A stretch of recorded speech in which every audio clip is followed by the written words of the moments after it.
the guys from Ping, they've kind of shown me how much the equipment matters. I just love that I can hit any shot I kind of want. We're going to be able to tell some fun stories about what goes on here to help golfers play better golf. Hey, everybody. Welcome back to the Ping Proving Grounds podcast. I'm Shane Bacon, joined as always by Marty Jertson. Marty, we're going to talk today. It's a touchy subject. It's a part of the game we have to do almost every time on every hole. So you don't have to hit driver on every hole. You don't have to hit an iron on every hole in theory. But unless you chip in or hole out, you do have to putt. And putting can be tough for a lot of people. Now, you think back 50, 60, 70 years ago, the options weren't necessarily endless in terms of what you could use on the greens. That's not the case in 2025. So I wanted to get into some alternate style puttings. You're a guy, I mean, you do alternate style, correct? How long have you been, what are you long putter, you arm lock? What do you do? I switched to, I've done it all, Shane, you know, but I switched to the long putter right after college. It wasn't necessarily because I was having shorty heebie-jeebies or whatever you want to call it. I just call them yips. It's a podcast. We can call them yips. It's all okay. All right, yips. Yeah, I didn't have the yips, but I was playing a lot of golf with Kevin Stadler, you know, in Colorado, and he would sweep them in, and it made it look so easy. And I was like, okay, if he can do it, he doesn't care. I'll throw out my ego and try it too. And it was like super fun. It was super fun to practice and learn a new skill. But then I did that for a long time. Played some of my best golf with the long putter, and then the anchoring thing happened, and I didn't putt good for a few years, and then I was like, oh, I'm gonna try arm lock, and I did that. Now I'm at wrist lock, miniature version of arm lock. So yeah, I don't mind dabbling in some alternative techniques myself personally. I want to know, Shane, from you, what have you tried over the years?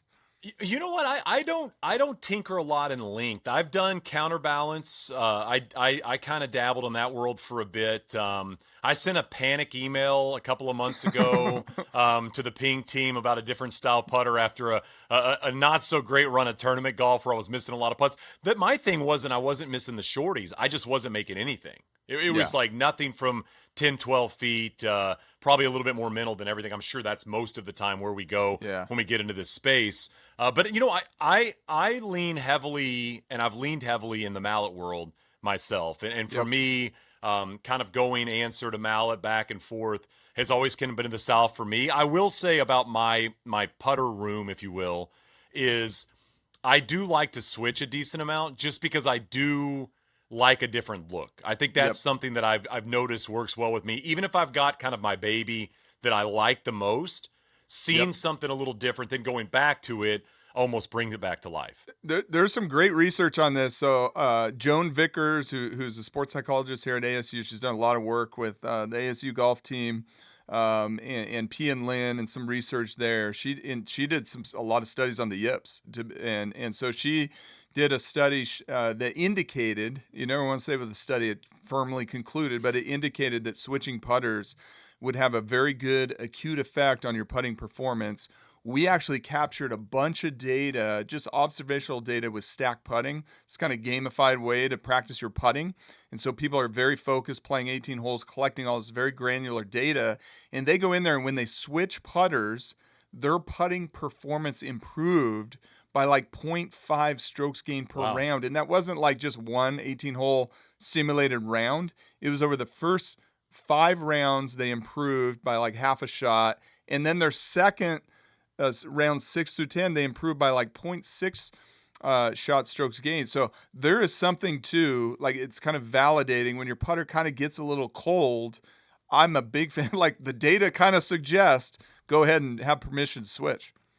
Are you surprised as a golf fan that, and granted, I'm going to mention some names here that are like all-time great putters. Yeah. But you think about Ben Crenshaw, right? Yep. I mean, same putter forever. Obviously, we saw that with Tiger over the years. You kind of see it now with Jordan Spieth. I know Victor has kind of stuck with pretty much the same putter throughout his career. Yep. It's wild to me that even those guys who at times have gone through eras of not putting great, the fact that they almost always just stick with their gamer says a lot about the confidence that they have on the greens. That it's not the putter, right? It's maybe me or the stroke or the way I'm thinking about it. But it's so funny to think about that era of golfer. And then there's obviously plenty of pros out there that are completely content switching all the time and not scaring them off. I know it is. Putting is it's like all the rules go out on putting. It's like you can't conclude like, well, Tiger did this or Ben did that, or then you got other guys win. I got a picture with Lee Westwood, okay, and he came in one time when he was number one player in the world, and we got every single putter he's won with in the gold putter vault. And he had them out like this, holding them. He could hardly stand them all up, and they were all different models. He's won with every. I think there was a story that he was tinkering around with one of them in the vault one time, and he was like, "Oh, I love this putter," and went back to it, and I think he won like 2 weeks later or something. He did. It was like it reminded him of an old love or an old flame or something. Yeah. So Lee, we got Lee Westwood on the other end. He'll switch on a whim. Miguel Jimenez, similar. He's got so many different models in there. But what's interesting, let's say you look at a Tiger or Ben Crenshaw, or even I think we can conclude this about Victor, is that, Ben applied a lot of torque. I even think of Phil Mickelson. This is why he likes our I2 lob wedge over the years, is that he rotates about the shaft axis a lot. And so those guys love that feeling of like pouring on the torque, like very high torque during their putting stroke. And they just love that visceral feedback from the putter. So when you dive into the different putting styles these days, obviously you have a conventional putter. I mean, that's somebody that has a 35-inch putter, in theory, and they're maybe they're crosshand, maybe they're traditional. Putter's pretty simple looking. Maybe it's an answer style or tine or something like that. Obviously, we talked about arm lock. Arm lock is a big popular method these days. You've got kind of counterbalance, mid-length. We'll talk a little bit about the difference there. Then you've got the long putters. And Marty, you even mentioned another style, right? I mean, you've got something that's even a little bit of a different style of arm lock that you're currently using. Yeah. When you go in to get fit for a putter behind you, if people are watching this on YouTube, are the offerings all there? I mean, do you guys provide every offering possible for people to come get fit and to get at least a look at everything that's available these days in terms of putting styles?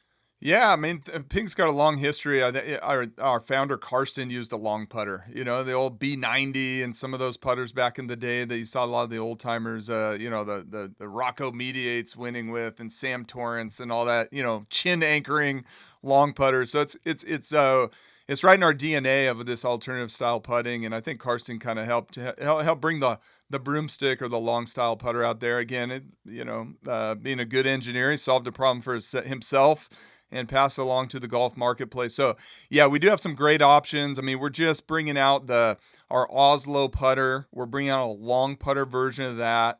And one of the things with the long putter, Shane, from a fitting standpoint, and my colleague Jim Knaus actually worked on this. He doesn't use a long putter. He doesn't need to. Just won the Colorado Open with an arm lock. Shout out Hard K. Let's go. Shout out to Hard K, winning after he lost it last year in a playoff, but got it done this year. Hold out in a playoff, and he uses a arm lock putter. He's always been arm lock. That guy can absolutely roll the rock, but he worked on a new fitting algorithm that we have to fit the long putter, because it's kind of hard out there. We don't have great fitting tools. The market doesn't have great fitting tools to fit the long putter, but the length is crucial. So we did this really cool study, and we applied it even to our tour players that are using a long putter. We've had a few guys, David Lingmerth and others, using a long putter out there. And you take your height, and then we take a certain percentage of your elbow to floor. So instead of like in iron fitting where we do your wrist to floor, you kind of get in your long putter posture, and we take a measurement from your elbow to floor, and then how far you flare your lead arm out. Like some people like Bernard kind of have it more tucked in closer to the side. Some people more like Adam Scott have it straighter out. Or maybe, Adam Scott style, and then how much you bend over, how crouched you are. Because again, some players, Bernard stands a little taller. Adam Scott maybe bends over a little bit more. And we developed a really cool algorithm that fits the length of your long putter really well. And so we built that. It's in Ping Copilot. All of our fitters have access to it. If any of you out there listening are interested in exploring a long putter, you can book a virtual fitting with us, and we'll walk you right through that length fitting. Do you see when popularities in alternate style putting pops on tour, a player wins with an arm lock putter, or anything really? I mean, you think about Counterbalance, something like that. Do you see the general public kind of follow suit? Like I remember the famous story about Zach Johnson years ago when he won the Masters. The company almost went out of business that was producing those putters, and I think they had this huge boom on the back Yeah. end of his victory. Like, do you see that tour influence kind of follow along when somebody has success with a different style or an alternate method?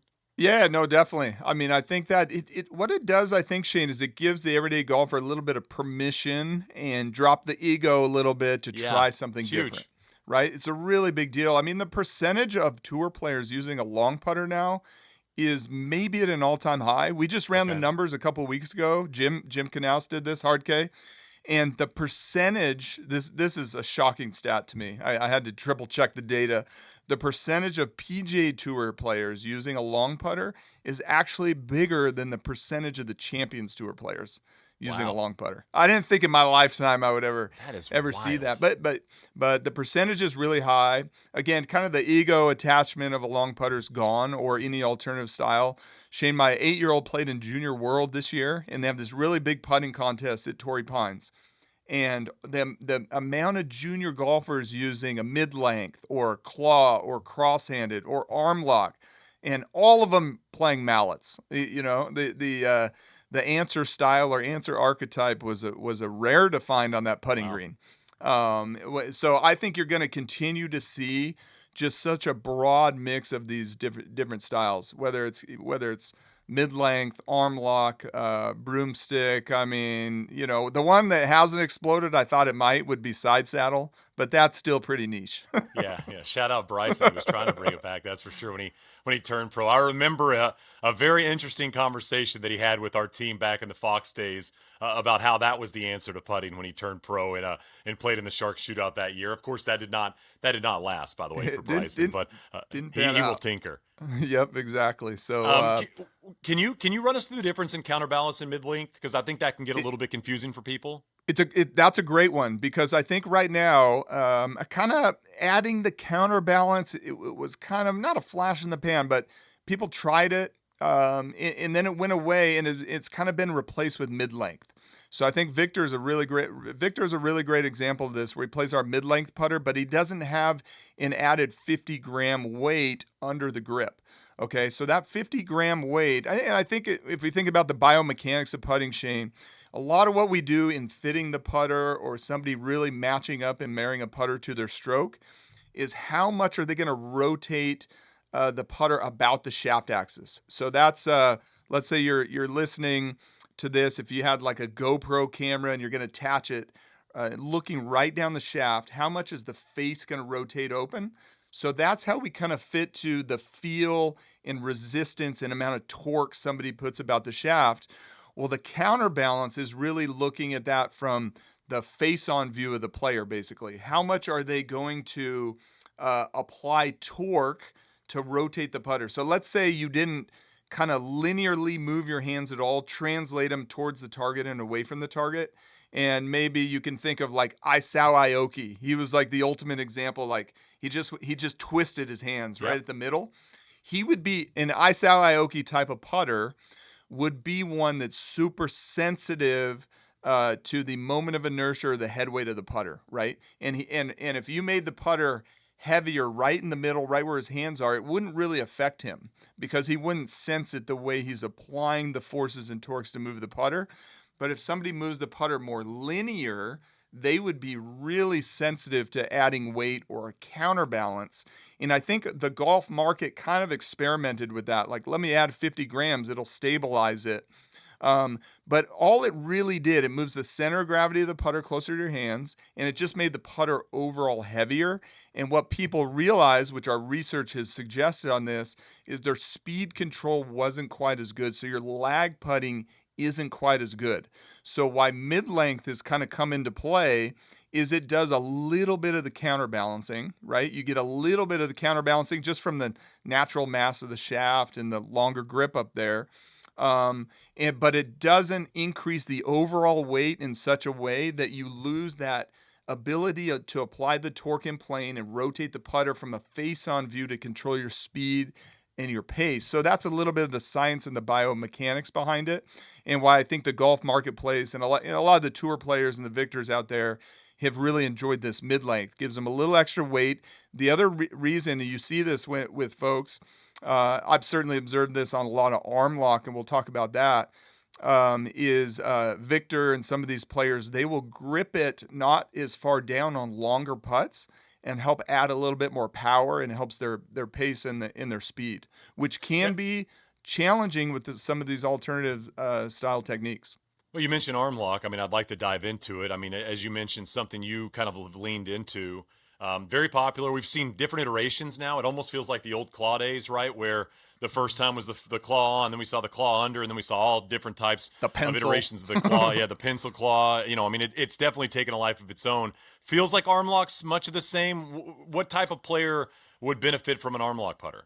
Yeah, so I think I think what's interesting about arm lock is that it takes out actually one of the biggest power source in putting.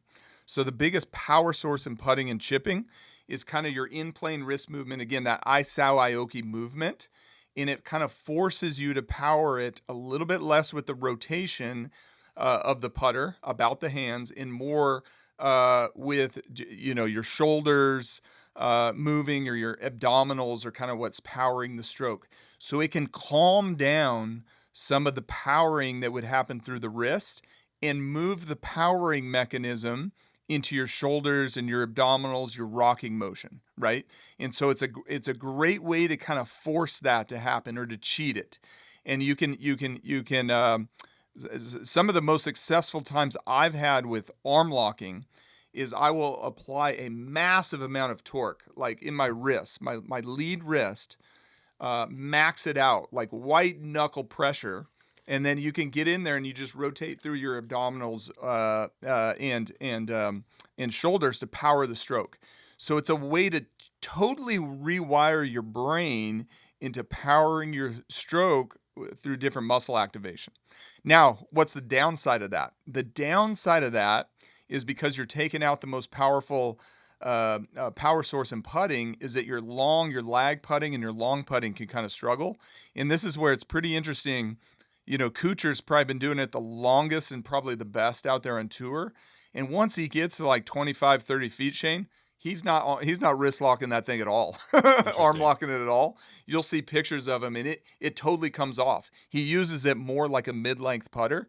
So if you want to try arm lock, it kind of gives you the ability to putt with two different techniques. Still set up with it with a lot of shaft lean, but go ahead and let it unlock on your lag putting. That's a great tip and trick. And I even do that with wrist lock and arm lock. If it's super long lag putt, you almost have to let it go, because you won't be able to get enough power.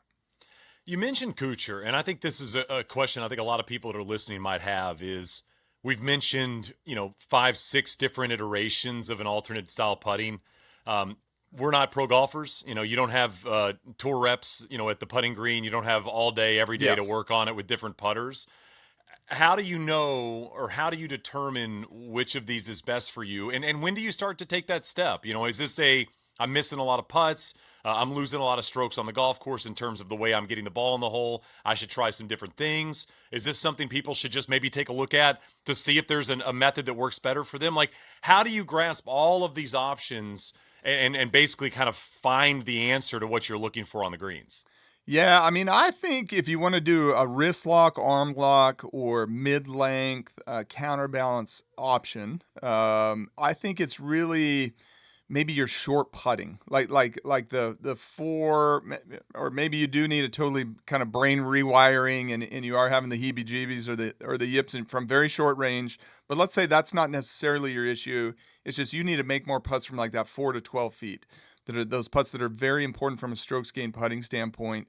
And you're having a hard time with your face delivery. Face delivery is so important. Like your path and what your stroke looks like. Remember the old Billy Mayfair days with the big over-the-top thing. But he putted great, because path doesn't matter. The physics of it is path doesn't matter that much in putting. It's all about the consistency of your face delivery. Yep. So if you're having a hard time with that, hitting your start line, I think arm lock, wrist lock, counterbalance is a really good place to start. The key, Shane, and from a fitting standpoint, is getting the loft right, because we've seen that there's a very big spread in how much loft you need to kind of optimize your launch conditions. in those putters. Like Bubba did arm lock for a while back in the day, but he set up with his left elbow, or for him, his right elbow, very close to his sternum. So he kind of rotated it in a lot. And I think we only added like 1 degree of loft to his putter. It was very similar to his gamer.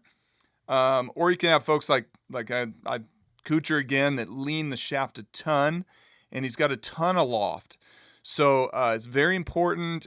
We have our iPing tool is a great tool for that. Or if you go to a fitting place that has a, Quintic or something else that can get your dynamic loft, or even a blast sensor, something of that nature, to really measure your shaft lean. Even nowadays, you can do it on video pretty well. Like, use a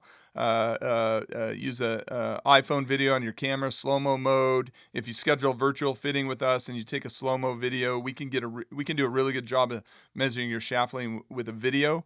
But those are some very important keen ideas on maybe who would be a good candidate. And then the most important thing is to look at your loft and your shaft lean.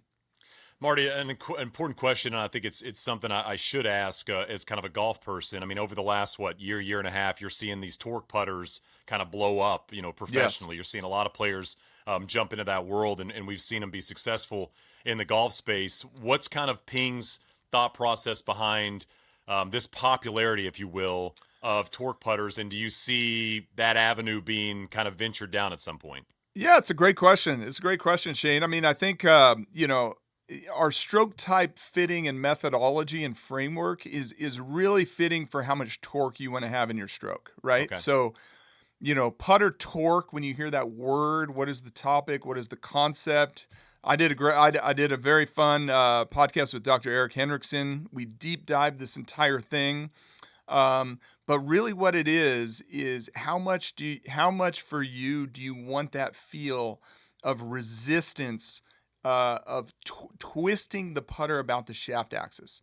So a putter that has less torque, you will feel the putter closing less on the backstroke and therefore, or opening less on the backstroke, and therefore you don't have to apply as much torque to close it on the forward stroke. Definitely an advantage to that, especially if you innately as a golfer will repeat your putting stroke best with that. So we've launched, I think some folks have seen, we've launched our Alley Blue onset. And that putter has onset to it, but we're still pulling the center of gravity. And what's important about pulling the center of gravity, that means even though we have the shaft axis behind the face, the CG or center of gravity of that putter and the whole system build still lays behind the shaft, because that stabilizes it, just like a water skier being pulled by a boat. You kind of get this stabilization effect, or a trailer, pulling a trailer versus pushing a trailer. It's more stable if you're pulling that center of gravity. And that's what Karsten brought to the golf industry. He started with the 1A putter that was effectively a low torque or zero torque putter. And you could kind of hold it on your finger and spin it around. It'd spin very fast. But Karsten didn't blow up and put Ping on the map with the 1A. He did it with the Answer. And what did the Answer have, Shane? It was the plumber's neck, where you pulled the center of gravity that stabilized the face. Yeah, I mean, we're always looking for the answers. And I'd say more than any place in golf, it seems like putting is the place we search the most. I mean, you think about alignment tools, alignment lines now, these golf balls. I mean, you can get your own colorway with alignment lines these days in terms of the way we go about it. You see, obviously, some people are dedicated to the line and not. But it's such an interesting world to dive into, because it's abundant and it's plentiful. And you look at all the options these days from everybody, and I mean, you can find something that will make the most sense for you. And you mentioned the fitting, you mentioned virtual fitting, you mentioned iPing. Just remind people, if they're interested in that space, where they can go to maybe dial in what makes the most sense for them on the greens. Yeah, definitely. I mean, we're just launched a couple new alternative style putting options with the Oslo. So we have the Oslo long. There's a great long putter option. So now we got an option out there. We have the Oslo Counterbalance, little heavier counterbalance option that we can use for fitting different lengths out there. And if somebody is interested in those and wants to get fit with them, You can go to ping.com, navigate to the fitting portion, book a virtual fitting, and have a great discussion. If you bring in some specs of your gamer putter, we can configure. We could look at the new Oslo options or any of our options in our Scottsdale family, PLD family, right there with a virtual fitting, or go to our Find a Fitter tool is a great place. You can go find one of our fitters that uses our iPing technology, can measure your shaft lean, and get you kind of dialed in for either a counterbalance or a long putter with our new Oslo long chain. Yeah, and I would also say, and I think this is really important, it's not the most important thing, but I do think looking down at a putter you like does help the confidence. Absolutely. And I've been a PLD guy for a long time since they first were introduced. I've been using my Answer PLD from the first iteration over the last couple of months. Yep. Just kind of going back to kind of what I said off the top, going back to my baby, if you will. And it's definitely my old school baby. But I've got a buddy now that lives out here, one of my best buddies out in Connecticut. He's a member of my club. And he's kind of gotten PLD obsessed.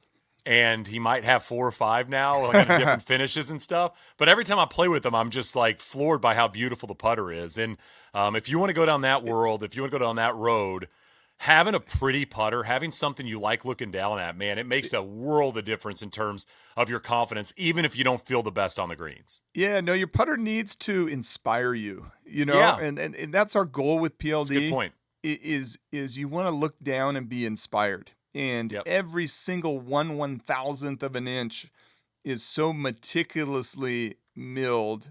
And that's really it. Putting is unless you're doing heads up putting, which has its merit. That is a form of alternative style putting. We've talked about it. Talked about it on this podcast. So heads up putting is definitely something folks should try, even just for practicing. But unless you're doing heads up putting, Shane, the putting stroke is the only thing in golf where you see the putter in your field of view the entire time, right? I call it the blur effect.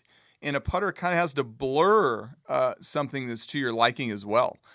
So PLD, Shane, the PLD you're using, what sight line do you have on? Do you have a sight line, a line on the top, or a dot? Line on the back. So okay, so line on like the flange. what would you catch that? The catch area, like that's Yes. There's a line back there. Yep. I've got a dot PLD as well. That I kind of go back and forth with as well. A little bit more of a modern PLD. Yeah. But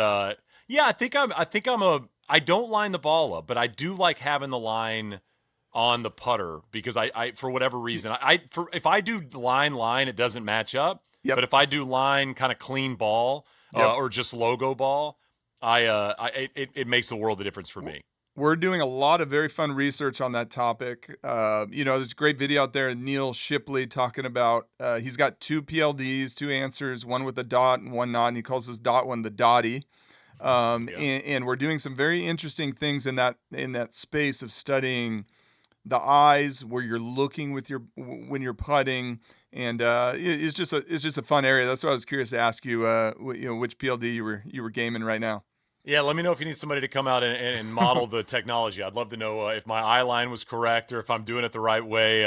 I do grind in the backyard a decent amount on the putting, and I will say this: I think this has been the ball striking this season. Maybe has not been up to snuff, but I do think the putter has been the consistent factor. I mean, when you stand over 5 and 8 footers, like you said, to save par, or you got the 5 footer on a par 5 for the birdie, and you feel like you got to make it.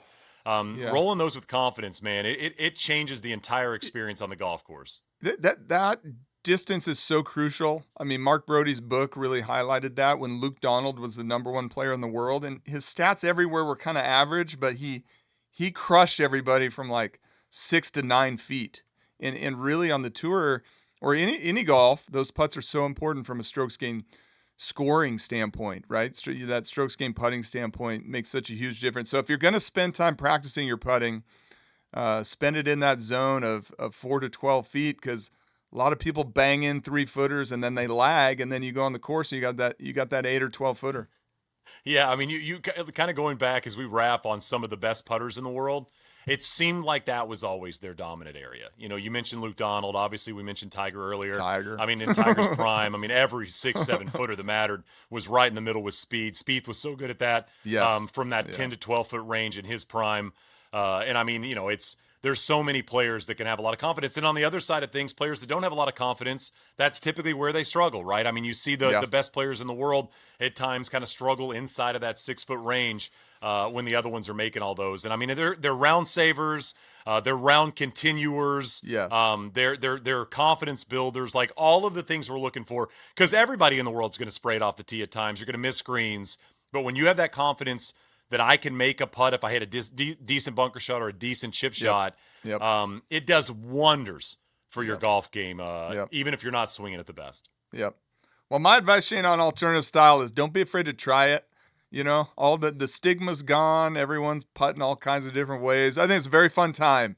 It's a very fun time in this putting space that there's permission to go do something a little bit different. If you haven't tried the long putter, try it out. If you haven't tried arm lock or counterbalance, it's one of those things you got to experiment with. You know. Yeah, try them out, see if they make the most sense for you, and when you get comfortable with one, lean into it. Marty has done it for a long, long time, and Marty is one of the best golfers that I know. So don't be scared to try yourself. That's Marty. I'm Shane. This is the Ping Proving Grounds podcast.